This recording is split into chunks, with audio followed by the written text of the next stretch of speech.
Upcoming DCT ಅಸ್ಪಿರೆಂಟ್ಸ್ಗೆ ನನ್ನ suggestions ಏನು ಅಂದರೆ, ಫಸ್ಟ್ ಆಫ್ ಆಲ್ ಸಿಲೆಬಸ್ನ ಅನಲೈಸ್ ಮಾಡಿ, ಸಿಲೆಬಸ್ ಕಾಪಿ ತೊಗೊಳ್ಳಿ, ನೋಡಿ ಏನು ಸಬ್ಜೆಕ್ಟ್ಸ್ ಇದೆ ಎಲ್ಲ ಅನಲೈಸ್ ಮಾಡಿ ಒಂದು ಬೆಟರ್ ಐಡಿಯಾ ತೊಗೊಳ್ಳಿ.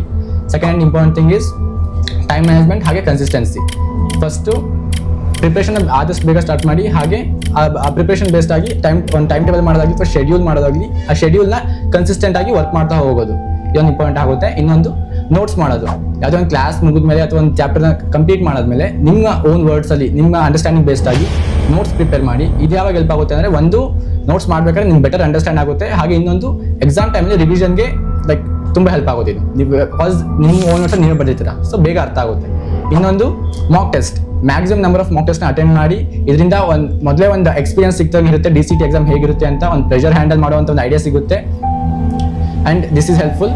ಹಾಗೆ ಮೆಂಟರ್ಶಿಪ್ ಹಾಗೆ ಗೈಡೆನ್ಸ್ ಅಂತ ಬಂದಾಗ ಬೇಕಾಗೇ ಆಗುತ್ತೆ. ಹಾಗೆ ನಿಮಗೂ ಕೂಡ ಮೆಂಟರ್ಶಿಪ್ ಏನಾದ್ರು ಬೇಕು ಅನ್ಸಿದ್ರೆ, ನನ್ನ ಎಕ್ಸ್ಪೀರಿಯನ್ಸ್ ಬೇಸ್ಡ್ ಆಗಿ ಹೇಳೋದಾದರೆ, ಹಾಗೆ ನನ್ನ ಎಕ್ಸ್ಪೀರಿಯನ್ಸ್ ಹಾಗೆ ನನ್ನ ರ್ಯಾಂಕ್ ಬೇಸ್ಡ್ ಆಗಿ ಹೇಳೋದಾದರೆ, TTT ಅಕಾಡೆಮಿಲಿ ನನ್ನ ಒಬ್ಬ ಅಂತ ಅಲ್ಲ, ಲೈಕ್ ಯಾವೇ ಸ್ಟೂಡೆಂಟ್ಸ್ ಬಂದರೂ ಎಲ್ಲ ಸ್ಟೂಡೆಂಟ್ಸ್ ಕೂಡ ಎಲ್ಲರಿಗೂ ಟಾಪ್ ರ್ಯಾಂಕ್ ತೆಗಿಸ್ಬೇಕು, ಹಾಗೆ ಟಾಪ್ ಇಂಜಿನಿಯರಿಂಗ್ ಕಾಲೇಜಲ್ಲಿ ಸೀಟ್ ಸಿಗಬೇಕು ಅನ್ನೋ ಒಂದು ಪರ್ಸ್ಪೆಕ್ಟಿವ್ ಇಂದ, ಒಂದು ಗೋಲಿಂದ ವರ್ಕ್ ಮಾಡ್ತಾರೆ, ಹಾಗೆ ಅದನ್ನ ಮಾಡ್ತಾ ಕೂಡ ಬಂದಿದ್ದಾರೆ.